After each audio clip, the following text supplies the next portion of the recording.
year and a half ago, I didn't speak to anyone unless I really had to. But then I found a reason to speak. Since then, I've given many speeches and learned that when you talk in public, you should start with something personal or emotional to get everyone's attention. Say things like, "Our house is on fire, I want you to panic," or "How dare you?" But today I will not do that. Because then those phrases are all that people focus on. They don't remember the facts, the very reason why I say those things in the first place. We no longer have time to leave out the science. For about a year, I have been constantly talking about our rapidly declining carbon budgets over and over again. But since that is still being ignored, I will just keep repeating it. In Chapter 2, on page 108 in the SR 1.5 IPCC report that came out last year, it says that if we are to have a 67% chance of limiting the global temperature rise to below 1.5 degrees Celsius, we had, on January 1st, 2018, 420 gigatons of CO2 left to emit in that budget. And of course, that number is much lower today, as we emit about 42 gigatons of CO2 every year, including land use. With today's emissions levels, that remaining budget will be gone within about 8 years. These numbers aren't anyone's opinions or political views. This is the current best available science. Though many scientists suggest these figures are too moderate, these are the ones that have been accepted through the IPCC. And please note that these figures are global and therefore do not say anything about the aspect of equity, which is absolutely essential to make the Paris Agreement work on a global scale. That means that richer countries need to do their fair share and get down to real zero emissions much faster, and then help poorer countries do the same, so people in less fortunate parts of the world can raise their living standards. These numbers also don't include most feedback loops, non-linear tipping points, or additional warming hidden by toxic air pollution.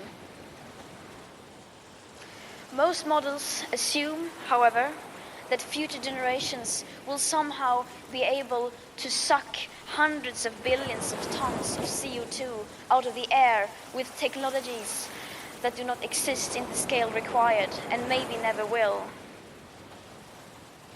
The approximate 67% chance budget is the one with the highest odds given by the IPCC. And now we have less than 340 gigatons of CO2 left to emit in that budget to share fairly. And why is it so important to stay below 1.5 degrees? Because even at 1 degree, people are dying from the climate crisis. Because that is what the United Science calls for, to avoid destabilizing the climate, so that we have the best possible chance to avoid setting off irreversible chain reactions, such as melting glaciers, polar ice, and thawing Arctic permafrost. Every fraction of a degree matters. So there it is again. This is my message. This is what I want you to focus on. So please tell me, how do you react to these numbers without feeling at least some level of panic? How do you respond to the fact that basically nothing is being done about this without feeling the slightest bit of anger? And how do you communicate this without sounding alarmist? I would really like to know. Since the Paris Agreement, global banks have invested $1.9 trillion in fossil fuels. 100 companies are responsible for 71% of global emissions.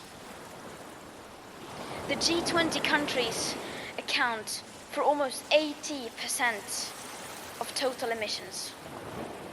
The richest 10% of the world's population produce half of our CO2 emissions, while the poorest 50% account for just 1/10. We indeed have some work to do, but some more than others. Recently, a handful of rich countries pledged to reduce their emissions of greenhouse gases by so and so many percent by this or that date, or to become climate neutral or net zero in so and so many years.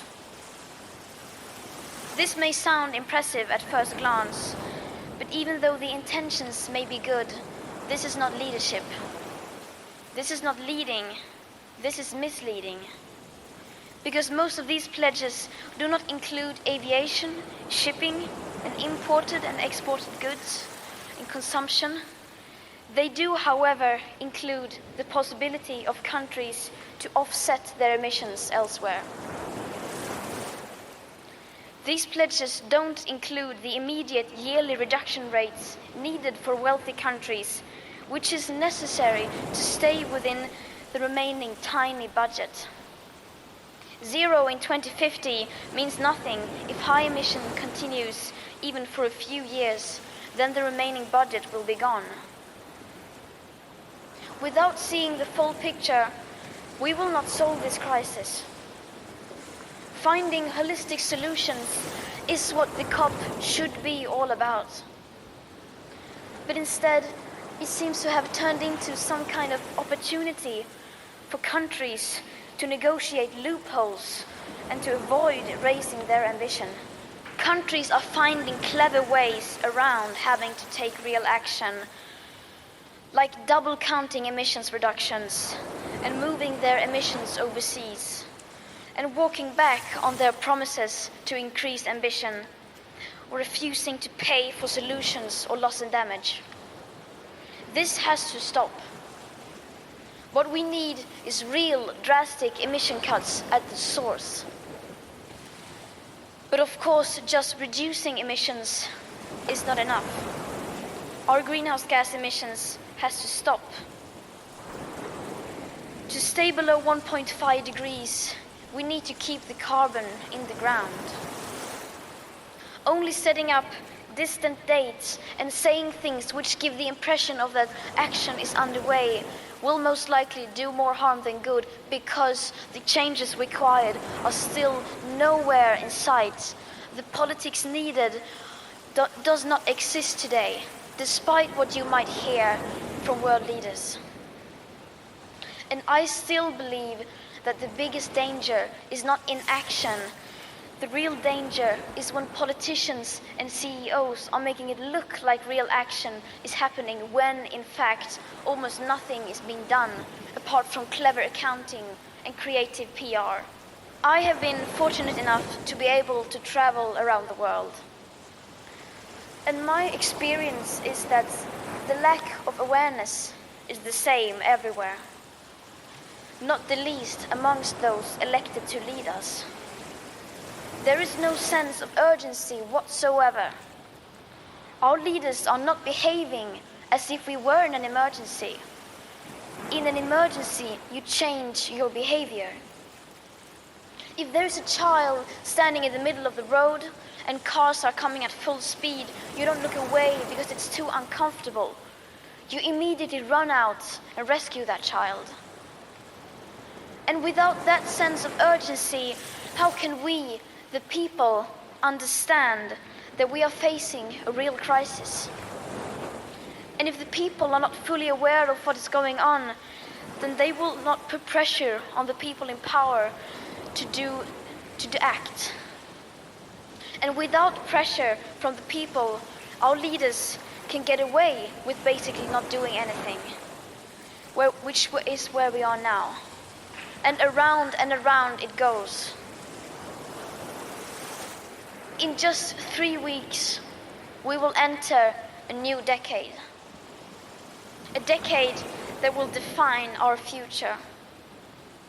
Right now, We are desperate for any sign of hope. Well, I'm telling you, there is hope. I have seen it. But it does not come from the governments or corporations. It comes from the people. The people who have been unaware but are now starting to wake up.